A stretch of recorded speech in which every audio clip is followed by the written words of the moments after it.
Welcome to the latest episode of Five on the Floor on the Five Reasons Sports Network. Thanks for joining us on your favorite podcast app. We're on Podbean, Spotify, Google Podcasts, Apple Podcasts. We're also on Dash Radio on their Nothing But Net channel every single weeknight at 7 p.m. Also, check us out on Five Reasons YouTube before every game, 1 hour before floor. As soon as the game ends, post up 5R. Make sure you subscribe. You get all of our other content. And FiveReasonsports.com. As we speak, Brady Hawk is putting up his takeaways, even though the game is not over, because we feel that we can do that right now. There is no paywall on FiveReasonsports.com. And check out the great sponsors of the Five Reasons Sports Network. We mention this one all the time, but make sure you're using it. It's called prizepicks.com. It's our official fantasy partner. You put down $100 and you enter the code 5, you'll get a $100 bonus. You put down $20, you get a $20 bonus. Okay, that's how they play there. Use the code 5, F-I-V-E. It's really easy to play. There's a bunch of different ways to play. You can play different sports, different players on different teams. Just check it out. It is our official fantasy sponsor, prizepicks.com. Use the code 5. And now, tonight's episode. Down the Biscayne. Yeah. 5 on the floor. Ride for my dogs. Where here's the thing. You can check the score. Hustle hard, couple scars, wearing bubble frogs. Just like Butler said, you in trouble, y'all. Kept the floor playing. Got it all banned. Y'all seen the block. Stop with one hand. And Pat we trust. It's power, have the guts. We're here to bring the heat. Y'all can hang it up. Welcome to Five on the Floor, a daily insider show on the Miami Heat and the NBA, featuring Ethan Skolnick, Greg Sylvander, and Alex Toledo, plus others from the Five Reasons Sports Network. All right, welcome back to Five on the Floor. Here's tonight's floor plan. I'm Ethan Skolnick, as I said. Follow me at Ethan J. Skolnick, and I've got Brady Hawk with me in the media room at FTX Arena. Tonight's floor plan. We're going to do this thing a little bit early. If we end up jinxing this, we can end Five on the Floor, but they're up 21. The Heat are against the Thunder with about 8 minutes left. So we came downstairs to catch the Eric Reed broadcast here on television. The Heat look like they're going to win their 47th game of the season. This would actually be their best win-loss or winning percentage since the 2012-2013 season. That's the season that they won 66 games and had a 27-game winning streak.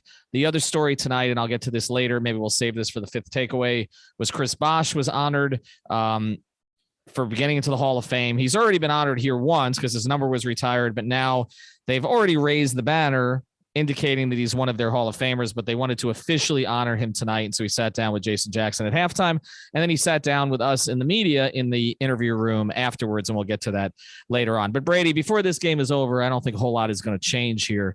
Let's go with your number one takeaway tonight. Yeah, I think the first thing we have to talk about is the rotation, because obviously it looked a little bit different than we're used to.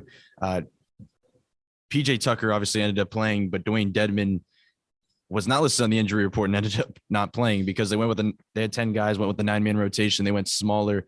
And I think this is something we could see again, because I'm really interested specifically in the Tucker Morris lineups. Like, I feel like that is something I'm going to get to later on in these takeaways. But the big thing here is that I think there's a theory here that there's certain matchups, and I think there's more matchups than we think. I think there's more matchups where Morris fits than maybe Dedmon in a playoff series. When you look across maybe specifically the top teams, maybe the first round, if you face a Toronto, you may have to go bigger. Cleveland, you may have to go bigger. But generally, there's a lot of teams you can go with Morris as your backup 4, or backup 5. And I think there's a lot of good things to that. The spacing, the lineups you can run, you kind of maximize Caleb in a lot of ways to back up Jimmy and not have to worry so much about playing so much bigger. And as you saw tonight, specifically with that lineup, they run Tucker and Morris together, then Caleb and Bam can go. And with that lineup, there's just so much versatility and spacing, defense. There's just a lot of things you can do that, where I just feel like I don't think this is the last of the Dwayne Dedmon kind of sitting for Markieff Morris playing as the backup 5. And the last thing is that when you think back to even last season, Dwayne Dedmon was looking very, very good because he played 13 regular season games. Like, now when you have to go through the process of an entire season and you're plugging into these different roles when Bam Adebayo goes out for a month and a half, I just think it makes a lot of sense to maybe go this route in certain series. All right, here's my takeaway. This will be number 2 tonight. You mentioned getting some rest for Dedmon, which they did tonight. It's time to rest PJ Tucker. He's done incredible work this season, and maybe after the game, I don't think he's going to be in the post-game presser, unfortunately, so we won't get to ask him. I feel like he's pushing to play. He's the type of person he is. but it's just time to take a break. I mean, there's only 4 or 5 games the rest of the season that I would say, okay, or these are meaningful Eastern Conference games against teams they may see in the playoffs, and you want to see what it looks like, but also you want to make sure you secure those wins and get the number 1 seed. But in these games against a team like OKC, like I get it that again you're trying to rest Dedmon tonight, so maybe that was the play. But I mean, get Yurt in a game, okay, and maybe start Morris at the 4 and bring Yurt off the bench at the 5 and just give PJ a little bit of rest. And secondarily here, there's a guy who I don't think needs a rest, but he's the only other guy that seems to be struggling right now, which is Gabe Vincent. I want to see him play because I want to see him shoot his way out of it. I was a little bit concerned with Gabe because it feels like the regression has happened here from his shooting over the past couple months. And there were a couple of times he had open shots and he didn't take them tonight. He's not going to be playable in the playoffs unless he's taking those shots. He has to make a good percentage of them, but he's got to take those shots. So that was those really the only 2 negatives tonight. I thought PJ looks tired, get him a break.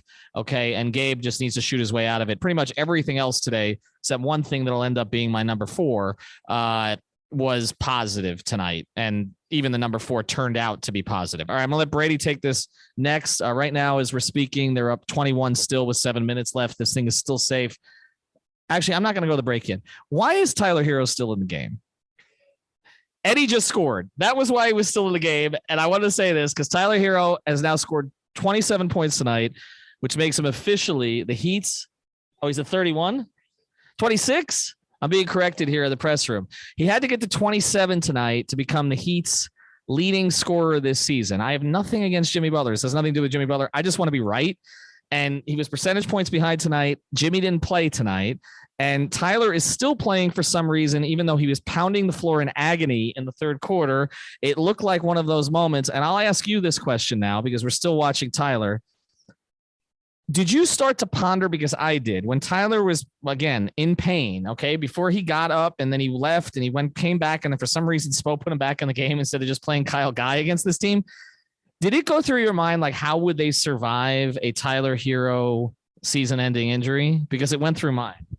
Yeah, it went through my mind, and it was that they don't go forward with that. Like, I was sitting there, and he came back on to the court, and he went to the bench, and he immediately goes to the scorer's table, and he seemed like he was okay. The first thing I said was to you was that would have sucked the life out of this team. Like, there was no other way to go about that. Where you look at, I think back to that December 1st game against Cleveland. This is a totally different conversation to even be had. But when Bam, the information came out that Bam was going to be out for at least, a month or 2, it felt like the building was just kind of collapsed and the team was collapsed in that Cleveland game. That's what kind of went to my mind.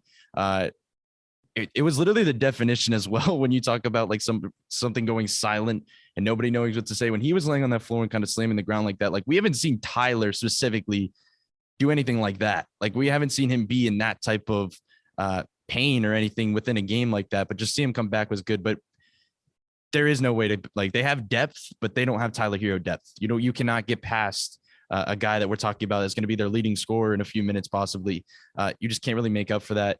And by the way, Jimmy, if you're listening, I think Ethan has something out for you with that Tyler bet. I do not. And I don't win any money for that bet. I'm already going to win the money on the 6 man of the year bet. All right. I want to get to Lowry. I want to get to Strus. I want to get to Bosh. We're going to do that here in a second. Before we do, I want to tell you about our other sponsors here at the 5 Reasons Sports Network using our product code. It's 5RSN. Tell you about this one all the time. 25% off at therapistpreferred.com. That's for your premium CBD, the tincture, the gummies, the sports cream, or at getsalis.com. This is for endurance athletes or simply anybody who sweats. Get SALIS, getsalis.com. 10% off. It comes in these little packets. You just stir it up, you take it, and it's much better for replacing your electrolytes than pounding a bunch of Gatorade and Powerade with all that sugar. So again, therapistpreferred.com, getsalis.com. Make sure you're using our product code. It's 5RSN. All right, let's get to number 4 here. I do want to get to Bosh and number 5, so I'm going to combine these two. A couple of promising things tonight. One guy who will shoot, well, 2 guys who will shoot all the time. Duncan Robinson and Max Strus shot the ball exceptionally well. You pointed out on Twitter, maybe Duncan comes in the room tonight, we get to ask him about it, that after he made 3 in the first quarter, he basically told the OKC bench, you better get up on me. And then they started to. And then once they started to and Strus came in, then Strus started shooting from pretty much everywhere, including 40 feet. But the guy, we know they'll shoot. To me, what stood out tonight was Kyle Lowry's shot. He even shot after he got his shot blocked. It came back to him and he shot again. Honestly, I don't know who that person is because we haven't seen that person pretty much since he came back for most of the season, but pretty much since he came back for the second time after the second absence for personal reasons. Robinson, Strus we know about, but Lowry's shooting tonight. What does it mean? Yeah, well, first of all, we missed about 8 of those points because we were coming out of the Bosh presser, and that's probably another jinx of yours, but that is just a major part of this. Like when you're talking about not having Jimmy Butler, like this is what we talked about in previous games. You need him to shoot. Like this is obviously totally different circumstances because when he started shooting in the third, this game was pretty much over already. We were already prepping for this podcast at that point in the third quarter, but it still just kind of shows that real season element. Like that's not just something that he's just throwing out there. Like I think we've seen enough glimpses of what it can be, what he can do in that type of setting. But to pivot a little bit to what you were talking about before that, I think Duncan Strus is kind of where I kind of stood it from this game. You mentioned the beginning part with Duncan Robinson. He came out, hit 3 straight threes, all of them the exact same way, which was just bam, dribble handoff, comes around the curl, and the guy was dropping, and he just kind of pulled up immediately. And after that third one, like you said, he goes up to the Thunder bench and tells them to step up. They did. Like right after that timeout, they began to step up. That drop big came up. And what did he do about possession after that? He kind of waited out his handle and took it to the rim and he got a layup. Like that's the stuff that's a different Duncan Robinson. And going away from the schematics with him, you love to see that type of confidence. Like for him to look at an opposing bench, and I know it's the Oklahoma City Thunder, but to go to that other bench and say something like that and have that type of confidence, like you need that type of Duncan Robinson. He always talks about that his white type of trash talk is like to hype himself up and maybe not trash others. Didn't look like that tonight. Like it felt like he was kind of going another way, that he had some type of rhythm, some type of confidence. And the other part of this is Max Strus. And I think this shows his role in this team. And I've been saying it that, Eric Spoelstra calls him situational player.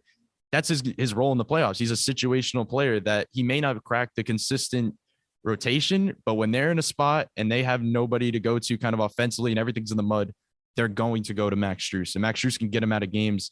And by the way, if you see Max Strus setting a screen, he's going to slip it every single time. And I still, to this point, do not understand how defenses don't see it coming. Like every time he sets a screen, he slips it, does a ghost screen to the opposite wing, and he always gets a good look. And I sit here and I think about his role in the playoffs, and I'm like, that is exactly what will happen in a playoff series, because I don't think they'll have enough time to adjust to that. Like they have, if he's that type of situational piece, that I think he could still take advantage in that way. So it's just interesting to see, a bunch of different guys tonight kind of contribute in different ways. And as we're speaking here, it's now a 17-point lead with 3.5 left. So we're going to close this up pretty soon. Although Gabe Vincent did just make a shot. Okay. So that's a positive. Something we talked about. Tyler Herro ends up with 26. I'm going to have to crunch the numbers on this because it might've been 26 and 27 instead of 27 that put him over. We are going to get to one more thing here before we close. I also want to tell you about one more sponsor of the 5 Reasons Sports Network. That's our friends over at CPT of South Florida. They've been providing small and medium businesses with the technology they need for decades. They specialize in cloud hosts and phone systems and managed IT. If you're a small or medium business, you're looking to save money on your monthly phone and internet costs, give TJ a call. Okay, here's how you do it. All right, 954-966-2766, 954-966-2766. It's cpt-florida.com, 954-966-2766. Mention 5 Reasons, okay? Because you're going to get this great promo, 25% off cloud phone service, including free phones and the first 2 months of service free. So again, it's cpt-florida.com for all of your IT needs. Chris Bosh was honored tonight. Obviously, I cover the big 3 home and road. I've told a lot of Chris Bosh stories. I don't need to relive all of them tonight. There's one thing that stuck out to me tonight, though, Brady, and it was this. When he talked about Bam, and we know that CB, basically, along with UD, anointed Bam as the next, okay? And so did Zoe, the 3 of the pillars of the Heat front court over the past 20 years. And he basically talked about if he was Bam, he would shoot more. And it just got me thinking. Bam Adebayo is still younger than Chris Bosh was when he came to Miami.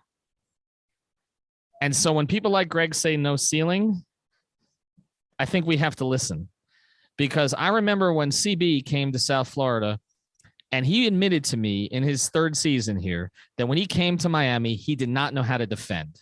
He was a bad defender in Toronto. Bam Adebayo at this stage of his career is a better all-around player than Chris Bosh was at the same age. Now, Chris was a better scorer. Chris put a team on his back, but a better all-around player. And I think that is what I took from this, because watching CB, who looks like he could still give you 22 on the court right now, is that sometimes I think we're too hard on Bam. And I think there has to be a trust level with those in the organization who have seen what he can become and believe he can get there. But it doesn't hurt when Bosh comes out and says, I tell Bam all the time, if I was in that offense, I would shoot more. All right. Thanks to our sponsors, CPT of South Florida. Also, therapistpreferred.com, getsalus.com, use the code 5RSN, prizepicks.com, use the code 5. We didn't jinx this thing. 2 minutes left. The Heat are up 15. They're going to win their 47th game of the season, maintain a 2.5 game lead in the Eastern Conference. I'll be up in Philadelphia on Monday. Have a good weekend, everybody. Thank you for listening to the 5 on the Floor on the 5 Regional Sports Network.